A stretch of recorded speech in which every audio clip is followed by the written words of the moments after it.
Last season, the Detroit Pistons were one of the surprise teams of the NBA as a team that went 44-38, and they were the number 6 seed in the Eastern Conference in their first year under head coach J.B. Bickerstaff. This was a team that not only sustained regular season success, but this was a team that was extremely competitive in that first round series against the New York Knicks. They showed tremendous growth and opportunity from their time under the new regime of J.B. Bickerstaff comparatively to guys like Monty Williams or even Dwayne Casey.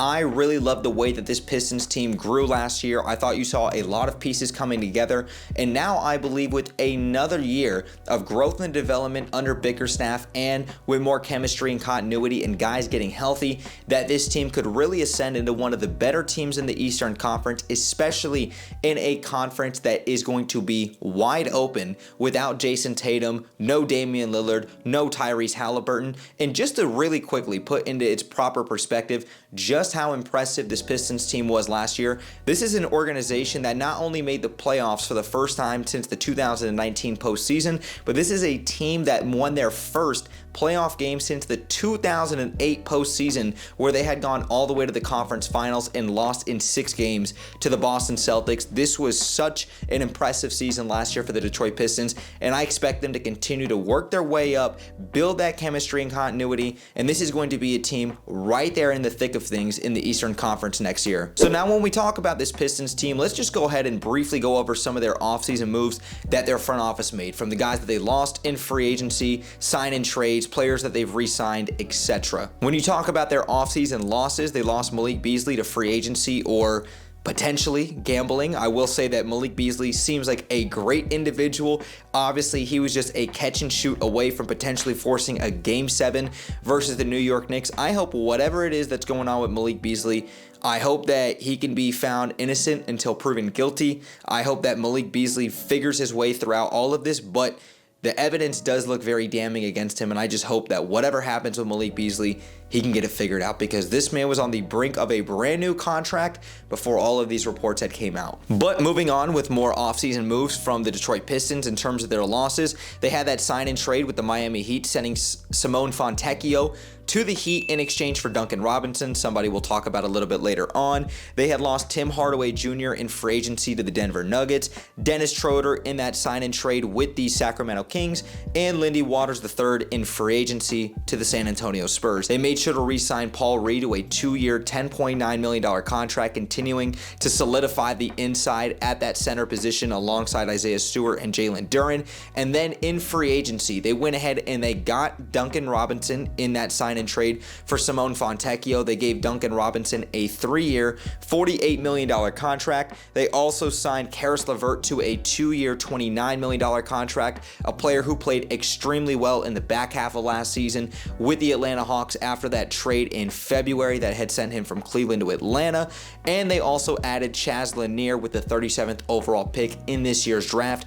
Guard from Tennessee, Chaz Lanier was a guy who was the SEC Newcomer of the Year. He was all SEC second team, and Chaz Lanier was nothing short of sensational with his time at the University of Tennessee. And Chaz Lanier is somebody, for me, that you guys don't know me personally, that I got to cover at the University of North Florida. He had spent the majority of his collegiate career playing for the Ospreys in Jacksonville, Florida, where I'm from, and I had the opportunity to cover Lanier and the Ospreys, and I've got to say, early on in his career, in his collegiate career, I did not see that type of player that everybody saw eventually he was going to turn into with his time at Tennessee. But I'm definitely going to be rooting for Detroit from a distance and Chaz Lanier, just because he's somebody that I definitely got to watch kind of grow up, develop into his basketball career, and I've got nothing but great things to say about him. The organization, the community is getting a great player and a great person in Chaz Lanier coming to the city of Detroit. Just want to take a moment to say, if you are appreciating this type of work and coverage from me,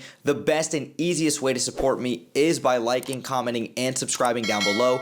It's free and it helps me and the channel out tremendously. My goal is to get this channel up to 10,000 subscribers by the end of the calendar year, and if you guys want more exclusive content from me outside of just here on YouTube, you guys can go ahead and follow me on my socials. The links to all of them will be in the description down below. But thank you guys again, and let's go ahead and get back to to today's video. So now when you take a look at this Pistons roster from top to bottom, let's kind of go down the depth chart. In that starting five, you're going to have Cade Cunningham, Jaden Ivey coming back off injury, somebody who we'll also talk about a little bit later on, Ausar Thompson, Tobias Harris, and Jalen Duren.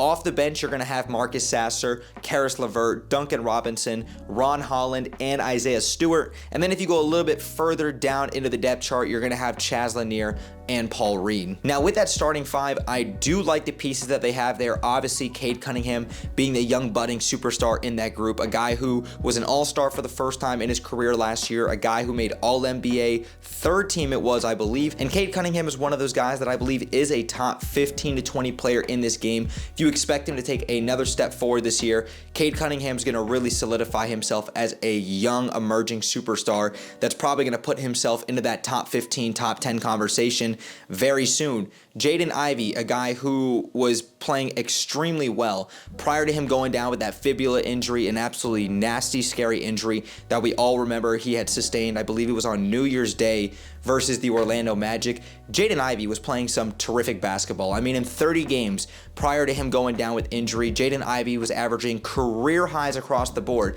17.6 points. He was shooting 46% from the floor, 40.9% from three-point range, and he had a career high in his usage percentage and player efficiency rating. Jaden Ivey really looked like in year three, he was coming into his own. He looked like the perfect complement to Cade Cunningham, and they're desperately going to need Jaden Ivey to continue to take that next step forward if this Pistons team, and especially that backcourt, wants to continue to grow and develop together. Ausar Thompson obviously still has a lot of room for growth, but he's shown promise throughout his 2 years in the league. And Tobias Harris is somebody that I do briefly want to touch on at 33 years of age, who obviously is a proven veteran. He has a ton of playoff experience and would be a great mentor to this group, but one trade that maybe Pistons fans have or have not seen that I want to throw out there is a 3-team mock trade that I had actually came across involving Tobias Harris in order for this Pistons team to really take that next step forward and to show that they are serious about contending in a wide open Eastern Conference this year. And this is a 3-team mock trade that's going to involve the Atlanta Hawks, the Brooklyn Nets, and the Detroit Pistons. And let me read it off for you guys. So this is a trade where Detroit is going to land Michael Porter Jr. from the Brooklyn Nets, who currently still has 2 years, $78 million remaining on that contract before he's an unrestricted free agent. Brooklyn is going to receive Tobias Harris, Marcus Sasser, Bobby Clintman, and a top 10 protected 2027. Atlanta's going to land Deron Sharp and 3 second-round picks and maybe a couple other players or picks, but let's not really focus on what Atlanta's getting. If you're Detroit, you need an upgrade at that number 4 position. You need a better, young, more athletic, and honestly a better player at that number 4 position. I think Michael Porter Jr. is somebody who would complement Cade Cunningham, Jaden Ivey, and really just the way that this Pistons team is operating. We've seen JB Bickerstaff have a ton of success with players like Michael Porter Jr. with his type of skill set, a guy who can obviously stretch the floor, put the ball on the deck, create offense for others. And I'm not necessarily saying with his passing ability, but just his gravity, right? When he's moving off the ball or just coming off pin downs, that within and itself can help create offense for others with a ton of misdirection, but I won't get all into that. Michael Porter Jr. is a significantly better player than Tobias Harris at this point in his career. Is Michael Porter a world beater? Is this guy like a future multi-time All-Star? Probably not, but I think that he's worth the swing, and I think he's worth giving up a couple of, picks or even those players that I had mocked up in that trade that I had just announced to you guys for Tobias Harris. I think Detroit, if they want to be serious about competing in the Eastern Conference, they should strongly consider a trade like that for Michael Porter Jr., especially because MPJ doesn't really fit the timeline in Brooklyn right now. So Pistons fans, I just want to know, what would you guys make of that trade and if you guys would make that trade? And to really just kind of finish talking about the depth chart of what this Pistons team looks like currently as we're speaking, Jalen Duren, Isaiah Stewart, and Paul Reed, I think that they did a very good job of continuing to solidify the inside, making sure that they got big bodies there, because Jalen Duren to me is a very good, solid, productive player. He's a double-double machine. He's a great, lob threat. Defensively, he can be that, interior presence down low when need be, but sometimes you just question Jalen Duren's motor. There's times where he looks extremely motivated. He's running 94 feet, giving it his all. And there's times where he just looks lackluster. He's just kind of standing around the rim, almost like very DeAndre Ayton-esque. I think if JB Bickerstaff can continue to get the most out of Jalen Duren night in and night out, he's a legitimate, 15 and 10 efficient type of big man that you would desperately, like to have on just about any team. And I really do like Jalen Duren. Off the bench, I love the additions of Caris LeVert and Duncan Robinson. Duncan Robinson is a career 40+% shooter from behind the arc, and just having him on those catch and shoot opportunities, same thing, coming off pin downs, making sure that he can stand in the corner and do what he does best, and helping just space the floor for guys like Cade Cunningham and Jaden Ivey. That is going to do wonders for them. And Caris LeVert, another guy who's proven to be a very good bench scorer in this league. He's extremely streaky for the most part, but what I saw from him in the back half of last season with his time in Atlanta, where he was averaging almost 15 points a game under Quinn Snyder, I think he's going to have a really good opportunity now reunited with JB Bickerstaff after their time in Cleveland, where he can really find himself a home, a role, and really continue to produce off the bench for this Pistons team. And now really just in the back half of this video, kind of giving my final thoughts and analysis about this Detroit team, the moves that they've made, and just really where I think that they fall into place. I think that this team has the potential to be a top 4 team in the Eastern Conference, and it's really hard to predict because there's always injuries, circumstances change, and of course, teams make big time trades that are really going to help put this team over the top. I think that Cleveland should still be the favorite to come out of the Eastern Conference this year. I'm going to give Kenny Atkinson and his group that respect. But when you take a look at the other teams, Orlando, Atlanta, New York, and Detroit, those teams are all going to be somewhere in that mix of that 2 to 5 seed. And Atlanta has a very good shot at coming out of the East. Orlando, and even the New York Knicks. I don't necessarily believe in Mike Brown as the head coach of the Knicks, but let's be honest, Jalen Brunson, Josh Hart, Karl Anthony Towns, those guys have proven that, they've had a bunch of sustained success in the postseason. So I also want to give those guys some respect. But I think that you absolutely have to give Detroit their respect too after what JB Bickerstaff did last year for this group. You saw this team continuously get better. And like I mentioned earlier, they are a Malik Beasley catch and shoot 3-point attempt away from potentially forcing a Game 7, and hey, maybe going into Madison Square Garden and winning a Game 7 in that first round series. You never know how these things play out. Of course, it's all, circumstantial to injuries and the way that certain things happen throughout the course of a basketball season.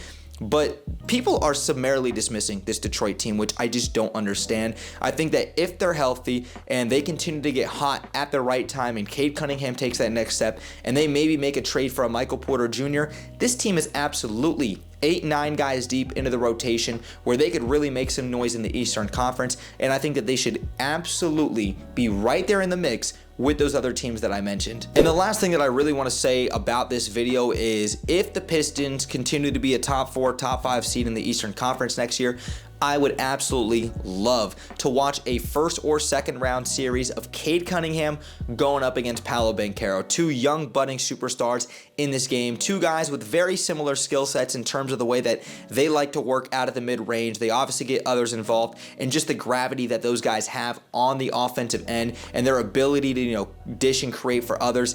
I think that Paolo and Cade are 2 polarizing young players, 2 future faces of the league. I would love to see a first or second round matchup between the Magic and the Pistons. I think that would be a terrific matchup and series to watch. But Pistons fans and NBA fans, please let me know your guys' thoughts in the comments down below. What do you guys make about this Pistons team, the way that this roster came together this offseason, and how far do you think that this Pistons team can go into the postseason next year? Let me know your thoughts in the comments down below. But I want to thank you guys once again for all of your guys' continuous support. It doesn't go unnoticed, and if you guys do want more exclusive content from me, make sure you guys go ahead and follow me on my social medias. But thank you guys again, and as always, I'll catch you on the next one.